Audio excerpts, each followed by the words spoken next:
Baahubali, Sardar, auto Johnny, Bengal tiger కొత్త సినిమాలో ఏదైనా 50 రూపాయలే, 50 రూపీస్ ఓన్లీ. దా 100 రూపాయలు ఏది కావాలా తీసుకో. బెంగాల్ టైగర్ తీసుకో. అన్నాయ్, కొత్త సినిమా పైరసీ సీడీలు సంతలో ఎండు చేపల్లో అమ్ముతున్నారుగా, అది అమాయకత్వమా? రెండోదే అయితే ఏం పీక్తా?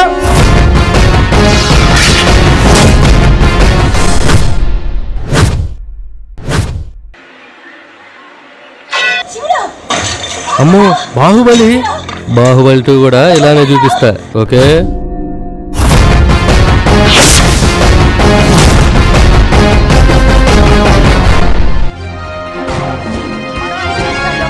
కొత్త సినిమాలు పైరసీ చేస్తున్నా చూస్తున్న వాళ్లను కిడ్నాప్ చేస్తున్న మేకల మైకేల్ ఎట్టకేలకు పట్టివేత నేడు నాంపల్లి కోర్టులో హాజరు.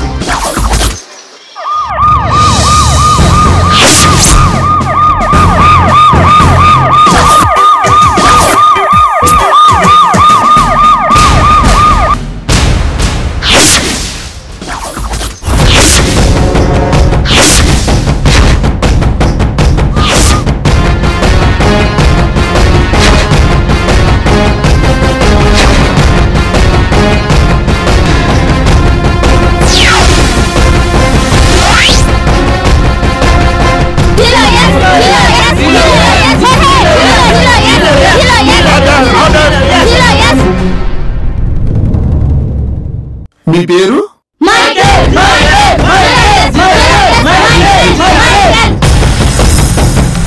మేకల మైకేల్.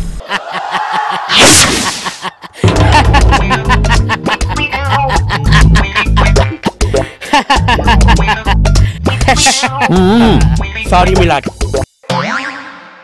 భగవద్గీత మీద ప్రమాణం చేయండి. సార్, నా ఆత్మసాక్షి ప్రమాణం చేసుకోవచ్చా? ఏంటీడు?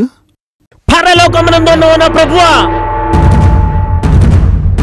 పరిశుద్ధమైనటువంటి స్థలమునందు ఇచ్చట కూర్చొనిబడినటువంటి యవనస్తుల చేత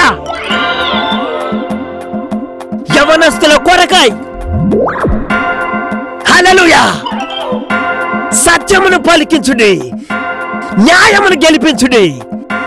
చూడండి, ఈ నా యొక్క గుండెలో ఉన్నటువంటి సత్యమును బయటకు చెప్పుటకు, హల్లెలూయా నిర్భయముగా బయటకు చెప్పుటకు తగిన శక్తిని ప్రసాదించుడి. హల్లెలూయా హల్లెలూయా. రేయ్ అపరాని, హల్లెలూయా.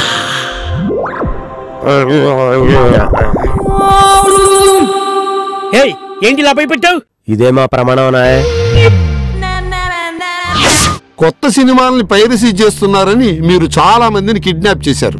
పైగా జీలోఎస్ అనే కంపెనీని పెట్టి పెద్ద నెట్వర్క్ కూడా క్రియేట్ చేసుకున్నారట. ఇంతకీ జీలోఎస్ అంటే ఏంటి? అయినా నువ్వేంటయ్యా కొత్త సినిమాలు పైరసీలో చూసినంత మాత్రాన అదేదో దేశద్రోహం చేసినట్లు అంత ఫీల్ అయిపోతున్నావు? నిజంగా ఇన్ని నష్టాలు ఉన్నాయంటావా దీనివల్ల? పాపం కొత్త డైరెక్టర్ సార్, ఒక సినిమా తీయడానికి ఎంత కష్టపడతారు తెలుసా? 4 ఇంగ్లీష్ సినిమాలు, 4 కొరియన్ సినిమాలు చూసి అందులో కొన్ని సీన్లు ఇందులో కొన్ని సీన్లు ఎత్తేసి కష్టపడి సినిమా తీసి రిలీజ్ చేస్తే దానికి 2వ రోజు పైరసీ. అప్పుడు ఆ డైరెక్టర్ల పరిస్థితి ఏంటి సార్? నోట్లో ఎమ్మేగా. నోట్లో ఎమ్మంటే పాపం పాపలు సార్. అదే అనాయ్ హీరోయిన్లు మాకు తెలుసులే. ఎన్నో కమిట్మెంట్లతో ఒక్క సినిమా ఛాన్స్ వస్తుంది సార్. పాపం ఆ సినిమాలో ఎక్కడా కకృతి పడకుండా ఉన్నవన్నీ చూపించి ఆడియన్స్ వేటుకు రప్పిద్దాం అనుకుంటే ఈ పైరసీ వల్ల కలెక్షన్స్ నిల్లు. అట్లాంటప్పుడు పాపలకు బేరాలు ఉంటాయి సార్. బేరాలంటే ఇంకా చెప్పాలంటే ఓ ప్రొడ్యూసర్ ఒక సినిమా తీయడానికి నానా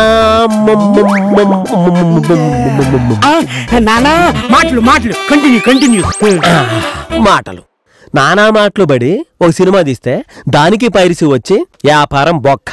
బొక్క అంటే లాస్ అనేగా.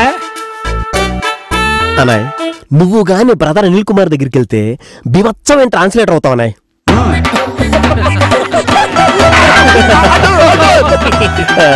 అయిందా నష్టాల లిస్టు? ఏమున్నాయి సార్, ఈ పైరసీ సినిమా క్వాలిటీని బాగా పాడు చేస్తుంది సార్.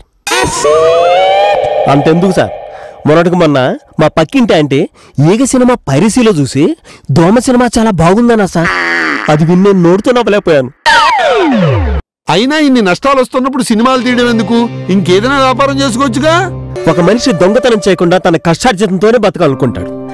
వ్యభిచారితో కాకుండా తన పెళ్లంతోనే సంసారం చేయాలనుకుంటాడు. మరి సినిమా ఎందుకు సార్ దొంగల పైరసీ సీడీలో చూస్తాడు? సినిమా సార్ రిక్షా వాడి దగ్గర నుంచి రిచ్ మ్యాన్ దాకా అందరినీ ఎంటర్టైన్ చేసే ఏకైక సాధనం సార్ సినిమా. అది మన కల్చర్ సార్. దీని మీద డైరెక్ట్ గానో ఇండైరెక్ట్ గానో కొన్ని వేల మంది ఆధారపడి బతుకుతున్నారు. అసలు సినిమా అనేది లేకపోతే మన సొసైటీ ఇంతలా డెవలప్ అయితే కాదు సార్. రామాయణం భాగవతం మన ఇతిహాసాలు అని సామాన్య మానవునికి అర్థమయ్యేలా చెప్పింది మన సినిమా సార్.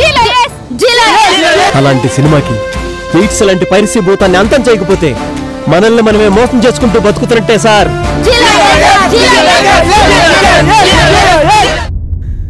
మీరిప్పటిదాకా జిహాదీలను చూసుంటారు, మతం కోసం చచ్చిపోయాలను చూసుంటారు, ప్రాంతం కోసం చచ్చిపోయాలను చూసుంటారు, ప్రత్యేక హోదా కోసం చచ్చిపోయాలను చూసుంటారు. కానీ పైరసీని అంతం చేయడానికి చచ్చిపోయే మొదటి పిచ్చివాడిని నేనే అవుతాను. మరి ఇంత గొప్ప ఆశయాన్ని నువ్వు ఒక్కడివే ఎలా సాధిద్దాం అనుకున్నావు? అంత ధైర్యం ఎక్కడిది? ఇల్లేమో దూరం, అసలే చీకటి గడాంధకారం, దారంతా గతుకులు, చేతిలో దీపం లేదు, కానీ గుండెల్లో సత్తా ఉంది.